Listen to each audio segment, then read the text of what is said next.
Hi friends, எல்லோரும் நல்லா இருக்கீங்களா? இன்றைக்கி என்ன பார்க்க போகிறோம்னா, ராகி கம்பு அதை வீட்டிலே நம்ம எப்படி முளைக்கட்டி ரெடி பண்ணுறதாங்க நம்ம பார்க்க போகிறோம். ஃபஸ்ட்டு நம்ம ராகி கம்பை ஆஃப் கேஜி நம்ம வாங்கிக்கணும். வாங்கிட்டு அது நல்லா ஒரு 5-6 டைம் நல்லா வாஷ் பண்ணிடணுங்க. வாஷ் பண்ணிவிட்டு ஒரு பாத்திரத்தில் நல்ல தண்ணி ஊற்றி நைட்டு ஃபுல்லாக ஊற வச்சிடணும். ஊற வச்சு மார்னிங்கில் எழுந்ததும் ஒரு நல்ல ஒரு வேட்டி விரித்து கம்பு தனியாக ராகி தனியாக தண்ணியை வடிச்சிட்டு ராகியும் கம்பையும் அந்த துணியில் போட்டு நல்லா இறுக்கி கட்டிடணுங்க. நம்ம சன்லைட் படுறது மாதிரி ஒரு இடத்த பார்த்து ஒரு கம்பியில் ஒரு கட்டி விட்டுறணும். கட்டி விட்டு ஒரு 5 டேஸ் கட்டினாவே போதுங்க. அதில் நல்லா நிறையா குருத்து விட்டுரும். அந்த குருத்து விடுறதை எடுத்து இப்போ நம்ம அதை எப்படி இருக்குன்னு உங்கள்கிட்ட நானே காமிக்கிறேன். 5 டேஸ்க்கு அப்புறம் நான் ஓப்பன் பண்ணுறேன் பாருங்கள். இது எப்படி இருக்குன்னு பாருங்கள். இதில் எவ்வளோ குருத்து விட்டுருக்குன்னு பாருங்கள். கம்பில் அவ்வளோ ஹெல்த் பெனிஃபிட் இதில் இருக்குங்க. நம்ம குழந்தைங்களுக்கு கொடுக்குறத கொஞ்சம் ஹெல்த்தாக கொடுப்போம்னு தான் உங்களுக்கு இந்த வீடியோவை நான் ஷேர் பண்ணுறேன். கம்பில் இதில் அவ்வளோ குருத்து விட்டுருக்குதா? இப்போ நான் ராகி ஓப்பன் பண்ணி காமிக்கிறேன். அதுலேயும் பாருங்கள் எவ்வளோ குருத்து விட்டுருக்குன்னு பாருங்களே. இப்போ ராகி ஓப்பன் பண்ணி காமிக்கிறேன். ராகியில் பாருங்கள் எவ்வளோ குருத்து விட்டுருக்குன்னு பாருங்களே. இது அவ்வளோ நல்லதுங்க நம்ம குழந்தைங்களுக்கு. இதை நம்ம அரைச்சி நம்ம அதை களி மாதிரி கிண்டி கொடுத்துக்கலாம். இதை இல்லைனா நம்ம அதை பேன் கேக் மாதிரி பண்ணி கொடுத்துக்கலாம்.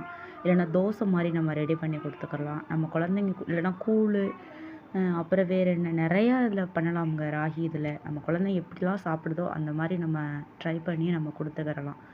இதை நம்ம நல்லா இப்போ ரெண்டையுமே நல்லா முளை கட்டி வச்சாச்சுங்க. இதை நம்ம ரெண்டையுமே எடுத்துகிட்டு போய் நம்ம மாடியில் நல்லா ஒரு துணியை விரித்து காய வைக்கலாம். காய வச்சு சப்போஸ் நல்லா வெயில் போட்டுச்சுன்னா காய வச்சுருங்க.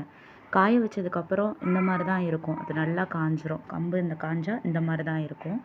ராகி காஞ்சா நான் அடுத்த வீடியோவில் காமிக்கிறேன் பாருங்கள். ராகி எப்படி காஞ்சா இந்த மாதிரி தான் இருக்கும். சப்போஸ் உங்களுக்கு வெயில் இல்லை அப்படின்னா நீங்கள் நார்மல் ஒரு பாத்திரம் மாதிரி நம்ம வீட்டில் வச்சு அதை நல்லா நீங்கள் ஒரு நார்மல் கம்பு தனியாக ராகி தனியாக நல்லா வறுத்துக்கிடுங்க. வறுத்து இதை நம்ம இப்போ கடையில் போய் கொடுத்து நல்லா நம்ம அரைச்சிட்டு வந்துக்கிறலாம். அரைச்சிட்டு வந்து நீங்கள் கொஞ்சம் வச்சுக்கலாம். நம்ம குழந்தைங்க எந்த அளவுக்கு சாப்பிட்றாங்களோ அந்தளவுக்கு இருக்கும். இல்லை அதில் கண்டிப்பாக பூச்சிலாம் பிடிக்க சான்ஸே இல்லைங்க. ஏன்னா நான் ஃபஸ்ட்டு டைம் பண்ணி மாவு முடிஞ்சிருச்சு. இது 2வது டைம் பண்ணுறதா உங்களுக்கு நான் ஷேர் பண்ணுறேன். கண்டிப்பாக அது நல்லா தான் இருக்கும். நீங்களே ட்ரை பண்ணி பாருங்கள். ஒரு நாள் உங்களுக்கு நானே இதை எப்படி வீடியோவாக பாப்பாவுக்கு எப்படி நான் கம்புக்கூழ் கொடுக்குறேன் அப்படிங்கிறத நான் வீடியோ ஷேர் பண்ணுறேன்.